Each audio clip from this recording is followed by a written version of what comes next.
Besoknya ternyata masih diteror juga. Pas saya buka pintu, dari kejauhan saya ngelihat ibu-ibu lagi nyapu. Itu ibu-ibu nengok, mukanya udah serem banget, kayak kecekek. Jadi lidahnya tuh ngegigit, terus matanya putih, kayak gak ada bola hitamnya.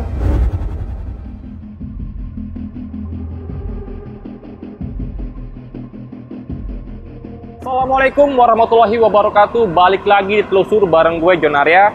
Gimana jadinya kalau seorang penebang pohon mengalami kejadian mistis setelah pohon yang ditebangnya ternyata adalah pohon angker, di mana di pohon itu pernah terjadi satu kejadian mengenaskan. Seorang wanita muda mengakhiri hidupnya sendiri di pohon tersebut. Jadi narasumber kali ini adalah seorang penebang pohon yang memiliki kejadian menyeramkan. Sebelum kita masuk cerita, buat kalian yang mau jadi narasumber Telusur yang punya kejadian misteri seputar profesi, bisa langsung aja DM ke Instagram pribadi gue atau Instagramnya Telusur. Dan tanpa lama-lama lagi, kita dengarkan kisah lengkapnya hanya di Telusur.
Assalamualaikum warahmatullahi wabarakatuh, Bang Reja. Waalaikumsalam warahmatullahi wabarakatuh. Gimana kabarnya Bang Reja? Alhamdulillah baik. Sehat Bang Reja ya? Alhamdulillah. Bang, kita ngobrol-ngobrol sedikit nih Bang ya.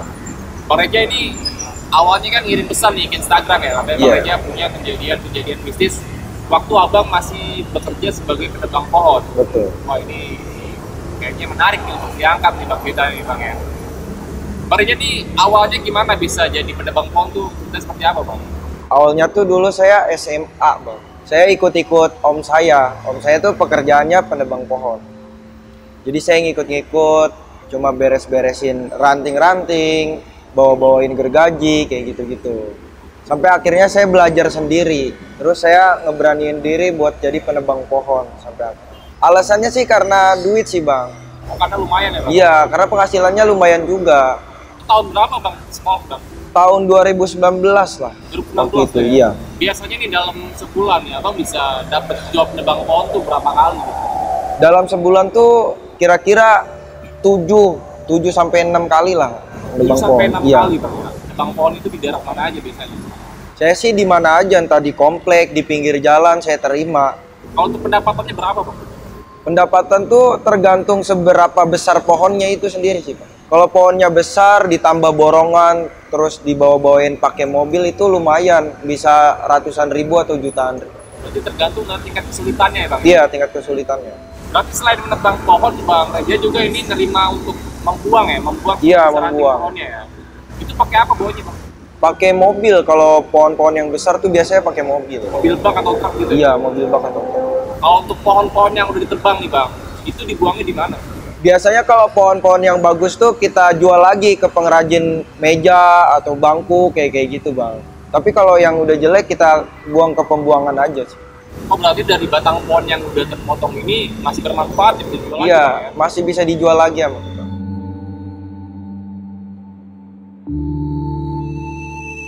Menebang pohon ini kan risikonya besar ya Bang. Selama Iya. Abang kerja, pernah dapat kejadian yang membahayakan nggak sih untuk Abang atau teman-teman Abang gitu misalnya?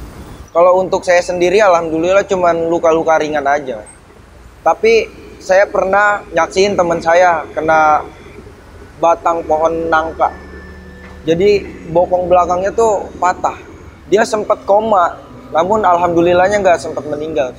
Bang, kalau untuk kendala nih Bang, biasanya yang dihadapi di lapangan, itu apa aja Bang? Kalau kendala sih biasanya faktor cuaca juga, Bang. Kalau misalkan hujan, angin deras, agak mikir 2 kali deh. Apalagi kalau misalkan banyak petir kan, resikonya besar juga. Kalau sekarang Bang Reja masih ngejalanin profesi ini nggak? Kalau sekarang saya udah enggak sih bang. Saya sekarang ojek online sama kerjaan-kerjaan freelance. Karena saya punya trauma. Trauma? Iya. Kenapa tuh Bang, trauma? Jadi sebenarnya tuh saya pengen cerita di sini ya. Waktu itu saya pernah nebang pohon kapuk bang. Sampai akhirnya saya diteror sama penghuni pohon itu. Katanya pohon itu pernah ada yang perempuan hamil.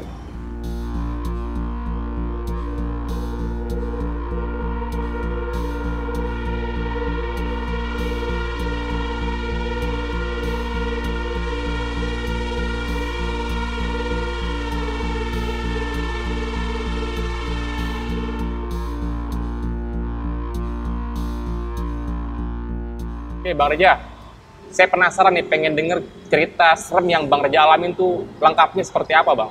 Jadi gini Bang John ceritanya. Waktu itu saya dapat tawaran nebang pohon kapuk di kampung sebelah. Di situ ditawarin tarifnya tuh lebih gede daripada sebelumnya. Karena saya tertarik sama duitnya, akhirnya saya berangkat lah sama 3 teman saya ke sana. Situ posisinya pohon kapuknya tuh gede banget, Bang. Serem lah. Udah gitu posisinya di samping rumah kosong. Jadi rumah kosong ini tuh mau dijual, udah terbengkalai lah. Bangunannya mau dirubuhin gitu. Serem banget, gede banget, ya kayak hampir kayak gini lah kurang lebih. Itu posisinya jam 5 atau jam setengah 6 sore lah. Saya berangkat sama 3 teman saya. Pas sampai sana, saya tuh auranya udah nggak enak banget, entah kenapa. Kayak nggak seperti biasanya aja gitu. Tapi karena saya udah deal nih, akhirnya saya eksekusi lah Mas John. Di situ saya udah bawa tali, ya kan, udah safety lah pokoknya. Saya naik ke atas pohon buat nebangin batang-batang pohonnya. Situ gergaji mesin udah saya pegang. Ketika saya mau tebang, di situ samar-samar terdengar suara wanita gitu, kayak nangis sama anak kecil. Wah di situ udah gak enak perasaan saya Mas Jun. Semakin terdengar gitu. Cuma ya karena udah pekerjaan saya, akhirnya saya tebang lah semua itu pohon. Selesai lah. Sekitar jam 8 selesai lah pekerjaan saya. Saya pulang ke rumah, selesai mandi, makan. Pas saya di rumah tuh, wah badan saya gak enak banget Mas Jun. Kayak meriang, mimisan. Di situ saya panik. Tapi karena saya pikir gak ada apa-apa, ya udahlah saya beli obat warung aja. Saya pikir ini bakal sembuh besok juga kan. Setelah saya tidur, saya tuh mimpi yang aneh. Jadi saya dalam mimpi tuh dikejar-kejar cewek bawa anak. Wah di situ saya lari sekencang-kencangnya. Takut saya karena wajahnya tuh udah serem banget. Saya lari sekencang-kencangnya. Akhirnya saya jatuh kena akar pohon. Setelah jatuh saya sadar tuh dari mimpinya. Cuma pas saya bangun tuh luka yang ada di kaki tuh beneran ada. Sakitnya tuh masih berasa. Dan ditambah lagi ada tanah gitu sama pohon kapuk. Buah-buah kapuk itu yang biasa dijadiin kasur ada di samping kaki saya. Wah di situ perasaan saya nggak enak. Saya langsung lari tidur bareng abang saya, nggak berani tidur sendiri. Keesokannya terjadi lagi.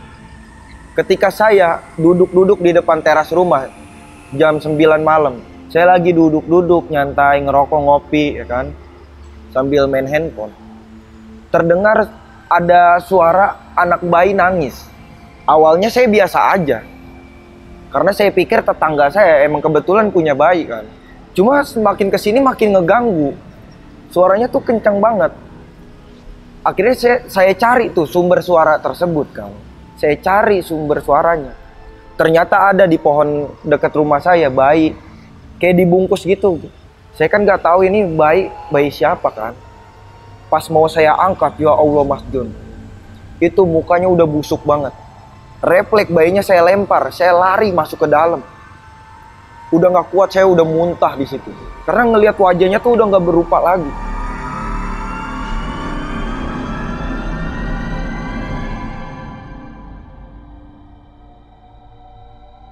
Akhirnya selesailah di situ. Besoknya ternyata masih diteror juga. Jadi waktu itu jam 11 malam saya mau ke warung. Pas saya buka pintu, itu banyak pohon kapuk berterbangan di depan rumah saya. Dari kejauhan saya ngelihat ibu-ibu lagi nyapu depan rumah saya. Cuman saya nggak kenal itu ibu-ibu siapa. Akhirnya saya samperin, saya tegur. Dia madep belakang kan kayak gini. Saya bilang, ibu mohon maaf jangan nyapu malam-malam. Ini sampahnya berterbangan ke rumah saya. Ibu-ibunya nggak ngejawab, masih diem aja. Sentuhlah pundaknya, ibu mohon maaf jangan nyapu di sini. Itu ibu-ibu nengok, mukanya udah serem banget. Kayak kecekek. Jadi lidahnya tuh ngegigit, terus matanya putih. Kayak nggak ada bola hitamnya. Wah kaget saya Mas John. Lari saya panggil keluarga saya tuh. Udah nggak kuat, akhirnya disamperin. Setelah keluarga saya ke depan tuh udah nggak ada ibu-ibu. Di situ saya mikir, saya langsung telepon om saya buat minta temenin ke kampung sebelah. Karena menurut saya ini udah janggal banget. 3 hari berturut-turut saya diteror Mas John. Saya udah nggak kuat, udah kena mental, udah serem banget gitu. Akhirnya besoknya saya sama om saya sama teman-teman saya ke sana, nyari warga-warga sekitar gitu, nanya-nanya tentang si pohon kapuk ini ada apa sih sebenarnya. Pas saya sampai sana, saya nanya warga sekitar tuh nggak ada yang mau ngejawab. Warga sekitar tuh kayak ketakutan. Saya nggak tahu alasannya apa. Beberapa orang saya tanya nggak mau jawab. Sampai akhirnya ya udahlah, saya nanya-nanya nggak dapet informasi. Saya sama om saya istirahat lah sama teman-teman saya tuh di warkop. Saya duduk-duduk, ngobrol-ngobrol, ngerokok kan. Di situ ada bapak-bapak lagi berbincang lah tentang pohon kapuk itu. Jadi bapak-bapaknya tuh ngomong nih berdua nih, itu yang nebang pohon kapuk siapa ya? Kok berani dia nebang pohon kapuk itu? Bapak-bapak satunya jawab, emang kenapa sama pohon kapuk itu? Emang ada apa? Ini, jadi dulu tuh pohon kapuk itu pernah ada yang perempuan hamil di sana. Dia depresi karena dia ditinggal sama suaminya. Suaminya ninggalin gitu aja, entah nggak ada kabar.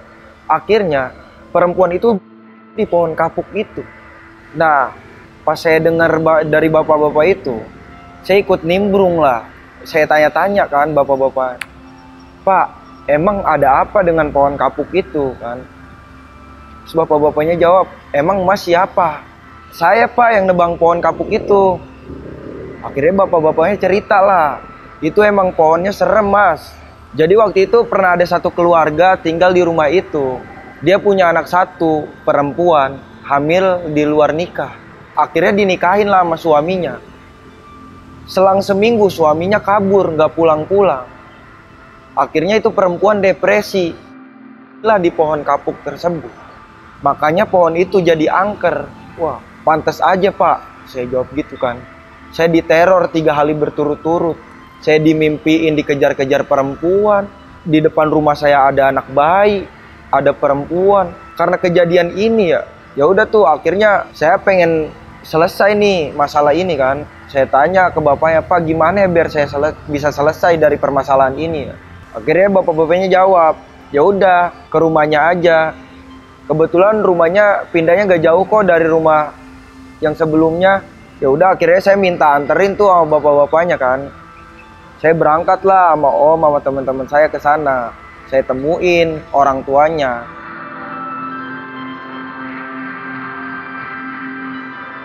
Ketemulah saya sama orang tuanya. Saya tanya, Pak, ini Pak, mohon maaf nih Pak, bukan maksudnya gimana-gimana ya. Saya udah 3 hari berturut-turut diteror semenjak nebang pohon kapuk itu Pak. Bapak-bapaknya sempat gak percaya tuh. Ah, yang bener mas. Wah beneran Pak, saya diteror 3 hari berturut-turut. Dalam mimpi, di depan rumah saya ada anak bayi, ada perempuan. Saya udah gak tenang banget Pak hidup saya. Tapi bapak-bapaknya masih gak mau tuh, masih gak mau terbuka. Nah, saya tanya-tanya terus tuh Bang John. Saya sambil minta tolong banget gitu. Maksudnya saya udah gak betah banget diteror. Akhirnya terus-terusan saya minta tolong, bapak-bapaknya mungkin kesian ya ngelihat saya ya. Akhirnya bapak-bapaknya bilang ke saya, ya udah mas, minggu depan anak saya tahlilan ke 100 hari, mendingan mas datang dah. Cuma di situ bapak-bapaknya nggak ada nyinggung tentang, karena saya juga nggak enak kan privacy, ya udahlah, saya datang lah minggu depannya. saya ikut tuh tahlilan kan, doa, baca yasin, gitu-gitu kan. Cuman di dalam hati saya berdoa tuh, saya minta biar nggak diganggu gitu. Karena saya udah nggak nyaman banget, biar arwah perempuan itu sama anaknya udah nggak ngeganggu saya lagi dah gitu. Saya udah nggak nyaman, Mas Yon. Selesailah saya tahlilan, saya pulang. Setelah saya tidur, saya tuh mimpi lagi. Cuma kali ini mimpinya ketemu perempuan itu mukanya udah nggak serem. Dia tuh sambil dada-dada ngegendong bayi, dada-dada ke saya sambil menjauh tuh. Bangunlah saya dari mimpi saya. Setelah saya bangun, saya ngerasa lebih lega hidup saya. Lebih nggak mencekam, badan saya udah ringan lagi, nggak mimisan lagi hidung saya. Pokoknya udah kembali normal lah hidup saya. Mulai dari situ, alhamdulillah. Keesokan harinya nggak pernah ada gangguan lagi tuh di hidup saya. Kayaknya emang udah lepas gitu semenjak tahlilan itu. Alhamdulillah. Cuma ya itu Bang John, semenjak saya dapat teror itu, saya udah nggak berani lagi nebang pohon. Karena saya udah trauma banget. 3 hari berturut-turut ditampakin orang yang serem banget gitu. Makanya sekarang saya milih buat ojek online lah. Karena saya takut banget hal serupa terjadi ke hidup saya.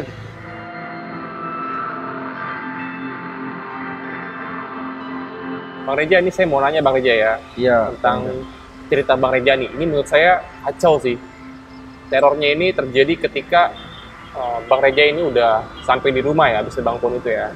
Ini saya nggak kebayang nih dengan situasi di mana pada saat itu Bang Reja ngelihat anak bayi ya Bang ya, yang dibungkus dengan tadi Bang Reja lihat itu di depan rumahnya Bang Reja ya.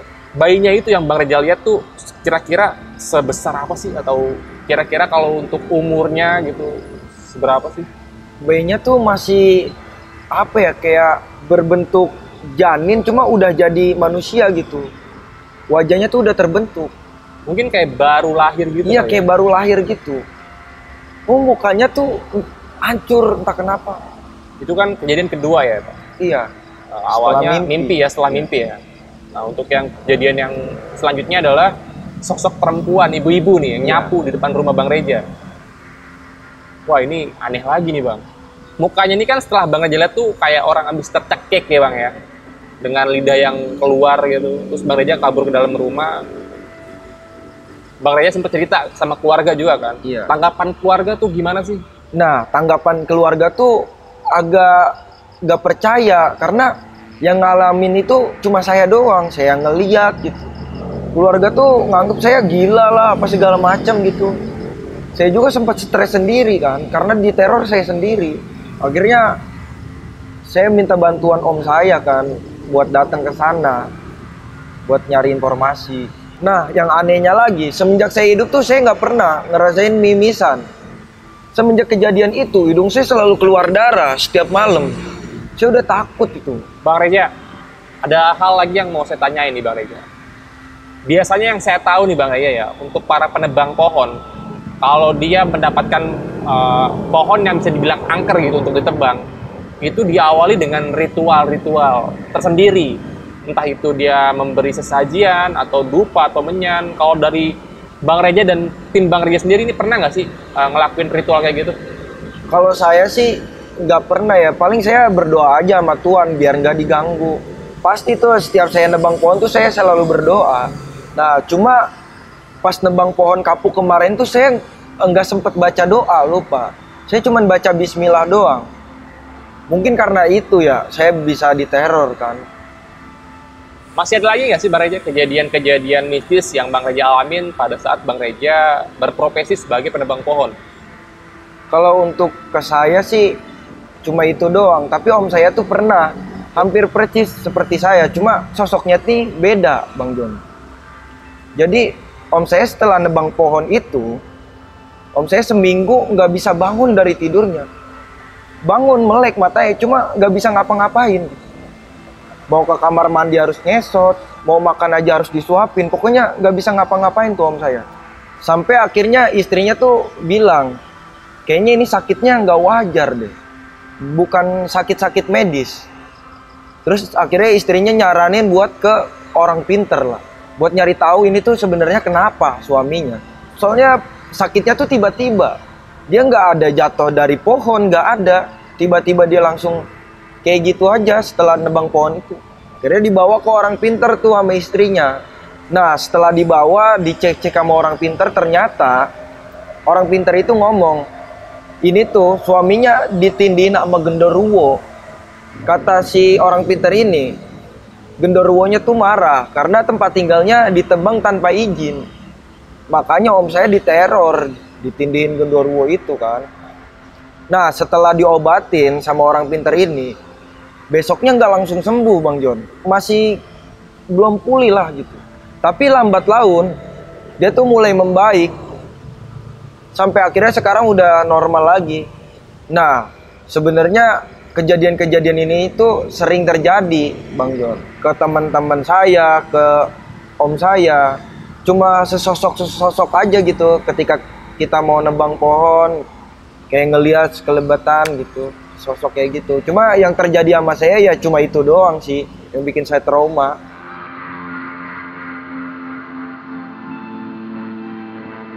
Oke, Bang Reja. Terima kasih banyak, Bang Reja ya. Sama-sama Bang John. Ini ceritanya luar biasa banget nih, serem banget nih. Jadi kejadian yang Bang Reja alamin ini menurut saya tuh, wah nggak masuk akal lah. Tapi ada yang ngalamin Bang ya. Gokil sih ini. Sekali lagi terima kasih banyak, Bang Reja udah mau kirim pesan melalui DM ke Instagram saya pribadi. Datang jauh-jauh dari pedalaman Bekasi Bang ya. Sampai datang ke Jakarta Timur ini untuk konten bareng kita untuk menceritakan kejadian yang bisa dibilang Bang Reja alamin secara langsung nih Bang Reja ya. Bang Reja sehat selalu. Ya Bang John, salam buat keluarga di rumah Bang Reja ya. Salam juga untuk omnya Bang Reja nih. Nonton kali dia nanti ya. Iya nonton pasti. Kasih tahu ya Bang Reja ya. Supaya dia inget lagi nih cerita-cerita yang zaman dulu yang pernah dialami nih Bang Reja nih. Iya. Oke sekali lagi terima kasih.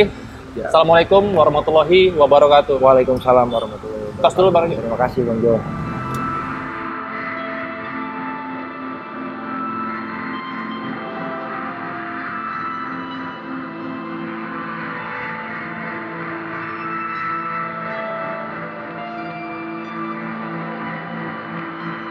Terima kasih buat kalian yang sudah menyaksikan tayangan ini dari awal sampai akhir. Semoga ada hikmah yang bisa diambil dari setiap cerita yang diceritakan oleh narasumber pada malam hari ini. Jangan lupa untuk nonton episode-episode telusur lainnya karena masih banyak video menarik yang harus kalian tonton. Buat kalian juga yang mau jadi narasumber telusur, yang punya kejadian-kejadian horor seputar profesi, kalian bisa langsung DM ke Instagram pribadi gue atau Instagramnya telusur. Kejadian-kejadian mistis bisa terjadi oleh siapa saja, di mana saja, dan kapan saja. Bisa jadi Anda yang mengalaminya. Gue John Arya, pamit.